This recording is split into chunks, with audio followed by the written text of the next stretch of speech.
Rosemary Keevil is a freelance journalist and the author of The Heart of Losing It, a memoir of grief and addiction. A second book, The Truth About Losing It, Voices of Grief and Addiction, will be published September of 2025. She has been a TV news reporter, a current affair radio talk show host, and managing editor of the professional women's magazine. She drives a main motorboat and in a former life, she was a can-can dancer in Dawson City, Yukon. Rosemary lives in Whistler, British Columbia, Canada, with her partner and two daughters, Romeo and Hamlet. And in today's episode of Auto Interview, it's my utmost pleasure, joy, and excitement to have on the show today Rosemary Keevil. How are you doing today, Rosemary? Lovely to have you on. I'm great. I'm flattered to be here. Thank you for having me on your interesting show. Yeah, it's my pleasure really that we are here to sit down across continent and countries to have this conversation around your amazingly written The Heart of Losing It, which I must say the title alone, it's quite captivating, quite compelling, and beautiful. I'm excited we are here to sit and delve quite deeply into the making of it. So thank you once again for joining me. You're welcome. Yeah. So, Rosemary, I need to first say that I am really ensured and quite taken aback by the description page of The Art of Losing It, a memoir of grief and addiction. The description of it reached to me to be quite compelling, captivating, and really enthralling. And I wanted to ask you to please run us through the making of this book, what inspired it. I know it's a memoir. If you can tell us what eventually led you or what inspired you to go on the journey of writing and publishing this book. That'll be great. My life fell apart in 1991 when my husband got diagnosed with fatal cancer and my brother got diagnosed with AIDS, which in 1991 was a death sentence. Mm, Uh, when they died within the year, my children were 3 and 5 years old. So this was obviously major life-altering events. I hung in there on stress and trying to help the kids through it for a mm, few years, but then 6 years later, I succumbed to drugs and alcohol, and I was in my addiction for 6 years. mm, And then when I came out of that, it took a while to get my clean and sober legs. And mm, by the time I kind of resurfaced and stabilized a bit, I realized I had a story to tell. And mm, I'm a journalist. I've been a journalist since the 80s. And I thought, well, I'm going to write about my story. And then I set out to write about what happened. And as it turned out, it not only was therapeutic, but it turns out if it has helped one person, it's a resource. And it's quite flattering that it has become a resource for some people. And my experience with grief and addiction has become a resource for certain people. And I take that quite seriously because it's grief and addiction are very serious facts of life for a lot of the world. And I have something to share about it that can help people. And that's what the art of losing it ended up doing. It wasn't just a personal journey. It's actually a lot of it is a universal journey. So mm, that's is basically how it came about. mm. That's an amazing description, I must say. And it's so interesting how you were able to turn all of these life phases, these life experiences into a book of memoir, which I find to be quite compelling, quite, commendable that you could do, really. And in part one of The Art of Losing It, there are many graphic details of hospital visit and emotion swirling around your young family. How did you get so many details of when your brother and husband were dying, which was 30 years before you wrote it? Yeah, it wasn't, it was more like 20. But because I am a journalist, I record a lot of things. And so when I Mm, was going through, and I And I research a lot of things and I keep a lot of things. So when I Wow. was going through this trauma in my life, I wrote a detailed journal, my own detailed diary about what was going on. So I had my emotions. Uh, I Mm, had the diary of my husband, which was a gift because he, at one point, was um, sorting out all his papers for me so that when he died, because he knew he had 6 months to live, that I'd wow. have to go through all his papers. And then he decided, he wrote in his little journal that he left for me. He said, I was going through my 1986 car insurance and I realized that maybe a better legacy for Rosemary would be if I wrote down a record of my emotions. So he gave me a, a journal of his dying life when every other Wow. page said how much he appreciated and loved me. So it was like a love story. It was an absolutely beautiful gift that he gave me. Mm, And it was an incredible resource for writing the book. The other thing as a journalist is that I kept everything. I kept all the blankety blank files from the mm, hospitals, right? I was in the hospitals a lot and I was in doctor's offices a lot, and I had a lot of research, which I kept. wow. So I could get specific days and specific diagnoses and include it in the memoir and couch it in with all the emotions, which were also recorded. So I had a rich resources to get my information from. Mm, And it was very, very, very helpful. And that's why it was also therapeutic, but it was very helpful to have all wow. those personal records as well as medical records. They were very useful. Mm. Wow, that is such an amazing. I mean, I can imagine what it feels like. And the story of your husband leaving all of those notes for you, I think it is really a weighty one. And it is quite, I don't know how he would feel doing that, knowing that he just have 6 months left to live. That might be some like an emotional roller coaster in there in some ways. So I can imagine what it feels. And I wanted to ask you now, how were you able to deal with the emotion associated with writing this book, if in any way? Well, I think writing it was emotional, but that's what you need to feel all those emotions to get through them. Hmm. So that was uh, just feeling them was the way was the way to deal with them because you have to deal with them. And then once you get through them, you realize maybe that can actually be something that's helpful to others, which is kind of a reassuring way to deal with emotions. Is that, Hmm. oh, I can be helpful. It's one Hmm. way. Um, so you have to face them. Emotions Hmm. have to be faced. We can't run away from them. That's what addiction is, running away from them. Absolutely, absolutely. Thank you for sharing that. And you know, Rosemary, you've lived through profound loss, addiction, and healing. When did you first feel that these experiences weren't just personal, but also something others needed to hear about? I think it was when I started getting feedback on the book. Mm, I realized it wasn't just personal.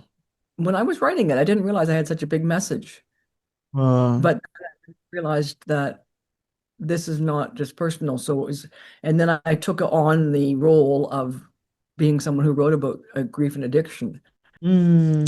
And you know, this book also shed light on what it means to be, quote unquote, high functioning while battling addiction. Why was it important for you to share that part of your reality? The high functioning. Yeah. Well, I think what's interesting about the high functioning is that it couches it. High function meant that I was able to go get up and go to work Mm, and take the children to school and pick them up from school if I had to, if the timing worked, et cetera, et cetera. wow. Um, but I still suffered the same demons as the bum in the street. Wow. So that was what important message for me to give myself. You're not any better, Mm, right? I'm not wow. any better. I have the same demons. I drove my children drunk and high. I didn't have an accident. That was a divine intervention. I am no better than the bum in the street. Mm. That's why the Wow. high function is in italics. It's kind of like, well, yeah, I could go to work, but that doesn't mean I'm any better than you. Oh, wow. I love your perception of that. That is so interesting to know. Thank you. Thank you for mentioning. And a year after getting sober, you were still struggling, a fact that you found confusing. Could you elaborate on what that period was like for you? Yes, there was a quote, I probably can't dig it up, um, that basically says, I thought that once I got sober, that would be the solution to all my problems. Mm, Like once I had one big line of cocaine, that would be the solution to all my problems. Well, the one big line of cocaine was the beginning of all the problems. Well, getting sober was the beginning of a lot of other problems. There is a family systems theory is a theory mm, that includes what's called a dysfunctional equilibrium. mm. So when I was in my addiction, in my family, we were functioning as a dysfunctional equilibrium. Wow. So, and that means it was really dysfunctional, but the reactions of the people in the dysfunction, myself and my two daughters, Mm, were predictable. wow. Our, our reactions were predictable. So that was our dysfunctional equilibrium. Mm, But then I got sober, it threw a wrench into everything. All of a sudden, I had curfews. My mother has curfews with teenagers. Well, what a wow. concept.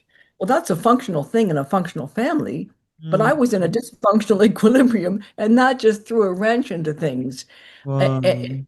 And so all of a sudden, mom's trying to be functional, and she's doing things that a functional family would do, but it's totally unpredictable. I remember at one Mm, point, one of my daughters, they were both 13, they were 13 and 15, they were teenagers. She said, Mom, I just wish you'd never gotten sober. wow. Imagine my reaction to that. So it was really interesting for me to read about this Wow. family systems theory that we had been stuck in our dysfunctional equilibrium. And once I got sober, what it meant was that we had to go right down to rock bottom Yeah. and dismantle everything that we were used to doing and start Yeah. again, Mm, start from the beginning. So it was a long process and it continues to this day. Um, but it was enlightening to know that that's what was going on, that we mm. had to basically dismantle the dysfunctional equilibrium and start with functional family coping mechanisms because they were not functional. They were coping mechanisms, but they were not functional. Oh, wow. That I must say, it's an amazing answer that you've gotten there. Thank you for sharing. And I wanted to add this to it, the answer you just given. Now, looking back now, do you think that kind of struggle is more common in recovery that people often realize? Yes, I think that probably is fairly standard. Mm, You when you're in your addiction and your alcoholism, it's if I just got sober, everything would be okay. And mm, then finally get sober, but people around you expect a different behavior. And although you're finally sober, it's it's shocking. So everybody needs to readjust. It's not just the sober person. Now the family members need to readjust to the fact that this person's actually trying to behave in a functional manner, mm, which looks a lot different. And probably and could be tougher at times because, as I said, mm. there were no such thing as curfews or rules. And all Yeah, of a sudden, the responsible adult of teenagers. Well, yeah, what is that? That's a big learning curve for absolutely everybody. yeah. I think it probably is pretty common for people in recovery, yes. Mm, wow. That's amazing that you mentioned that. Thank you. Thank you for sharing with us. And Rosemary, could you tell us about your upcoming book, The Truth About Losing It, Voices of Grief and Addiction? What inspired you to bring this book to life, and what key messages or insight do you hope that readers take away from it? Well, I realized after I wrote the memoir that there was more that could be said about grief and addiction, and that, um, as I was saying earlier, they're pretty universal topics, and you can never stop sending that message out. Wow. And so I wanted to speak to a lot of experts about it, which I did. I spoke to experts on grief and experts on addiction, and I also interviewed people on the testimonials, people who were personally affected by grief and addiction. And because a journalist, that's what I do. I interview people. So I wanted to interview more people about the topic. And I interviewed more than 30 people, but only about a dozen made the final cut. Wow. Um, People like Gabor Mate, who is a world-renowned trauma and addiction expert, and he is the one that interviewed Prince Harry Mm, about when his book Spare came out. wow. Gabor Mate is the one who interviewed him, and Wow. I had interviewed him before, and I thought, oh gosh, my book on grief and addiction is not complete without an interview with Gabor Mate. Mm, So I thought, how am I going to get him? He's interviewed the prince, for goodness sakes. So wow. man, will I ever get into his schedule? So I actually had his phone number. I phoned Oh, him and he answered the phone. Oh my God. So I'm scrambling, getting my record app on my phone so I can record the call. And I said, can I interview you? And he said, yes. And so I had an interview with him. So I got him for the book. So I have a number of interviews with experts. One of them is also Joyelle Mulheron, mm, a Bereaved USA, an outfit that helps people who have lost children. And oh, she wow. was quite interesting because she um, was working for the Obama administration when her baby daughter died. Oh, And so I had the opportunity to talk to some very interesting people and had some interesting testimonials to put together for this book. And as it turned out, as I said, there was about 12. And yeah. then ultimately, the message with both books, you said the takeaways, the number one message with grief and addiction is the only way past it is through it. Mm, mm, wow. That can take different forms and different shapes. Um, you can, it needs to start with acceptance. Like with grief, there's five stages of grief. And the last one is accept. Well, there's very permutations of it, but one of the main ones is acceptance. Mm, And acceptance is important with both grief and addiction. And in addiction, um, one has to accept the shame and the guilt. mm, Like, that's it. It's not going to go away. It's there. There's shame and there's guilt, and I accept that, and I have to own that. mm, What's important is what am I going to do about that today? mm, What am I going to do about I'm going to do the next right thing, and wow. that continues. That continues. The next, I'm going to do the next right thing. That continues to this day. And the acceptance in the grief is that, yeah, I mean, that is one of the stages, um, Mm, acceptance.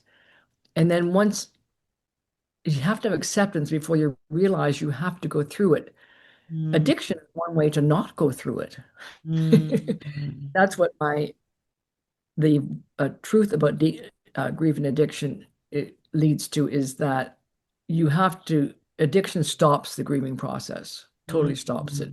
mm, And what my message is, the only way past it is through it. Wow. So when one is grieving, one needs to feel the emotions. And it's just one of my interviewees said it's like putting your finger on a hot stove. You Mm, don't want to, you want to run away from it. yeah. And so you'll do anything, and with some people it's drugs and alcohol, or you'll just keep busy, Mm, uh, just to do anything, just not to feel. But ultimately, one has to go into those emotions and feel them. You're not going to get it. You're never going to. I always say grief is like a hole in the soul. The hole never closes up. With the hole in the soul with ragged edges, and the hole never closes up, but the ragged edges get a bit more smooth with mm, time. Um, but you have to feel those emotions. You have to go through it. When people close to me lose someone who died to death, like I had a sister-in-law whose husband died, and wow. I still call her. She died in July. I still call her every few weeks and say, how is it doing? Because I know people kind of go by the wayside. When someone dies, you have lots of attention, but then the attention dissipates and you're left alone when you're grief. So I Mm, call her every few weeks and how are you doing? Oh, I'm keeping busy, keeping busy. And are you feeling? Are you letting yourself feel your sadness? Are you having a bath? Are mm, you sleeping when you're tired? Because grieving is very exhausting. yeah, it So I is. kind of reel her in a bit. I always said, "Oh, I'm keeping busy." I try to reel her in a bit. I'm sorry to say this to you, but are you feeling it? Are you Mm, crying? mm, It's a wow. sad reality. We have to crawl through it. Mm, wow. That's an amazing answer you provided. I like the fact that you mentioned the only way to pass it is through it, which is really impressive and quite amazing. Thank you very much for sharing. And just in case, apart from the art of losing it, do you have any other works that you're currently working on, or currently writing? Well, I'm always writing something. I'm trying to write articles on grief and addiction and Uh, sell them, publish them, or I have two monthly writing groups that I just hmm, write. So I'm writing something. It's usually on grief and addiction, but sometimes it's on the sparkly outfits I wear. wow. Wow. For a change in scene. That's interesting to know, actually. So, in terms of big projects, the current book, Voices on Grief and Addiction, the Hmm, truth about voices on grief and addiction is not quite published yet. It's going to be published, I think, this week. So I'm still in the process of working on that and promoting that and getting it published and getting it out there and doing the social media, etc., that you have to do for that. yeah. So Wow. it's a big deal. I'm having a film crew come to the house on Thursday, and we're going to do a bunch Oh, of vignettes for the social media. wow. That's amazing to know, really, that you've got a lot ongoing in there. Thank you. Mhm. And just in case we have some viewers who are currently watching this interview, I would love to get a copy of A Memoir of Grief and Addiction, The Art of Losing It, and also the other book. On what platform is it available on for Go purchase? through Amazon. You can go through Amazon. Absolutely. And I left a link in the description part of this interview where interested viewers can get a copy of Rosemary Keevil, The Art of Losing It, a memoir of grief and addiction on Amazon and Barnes& and Nobles on our website and also on other platforms. I also left a link to Rosemary's social media pages for possible followings. So thank you so much, Rose, for joining me today to have this amazing conversation around your fantastically written book, which I find to be very emotional and quite interesting, captivating and compelling as well. And I want to say thank you very much for coming up with me to sit down virtual of internet connectivity and have this conversation. Thank you very much for joining in. It was a sincere pleasure. Thank you very much. A pleasure, really.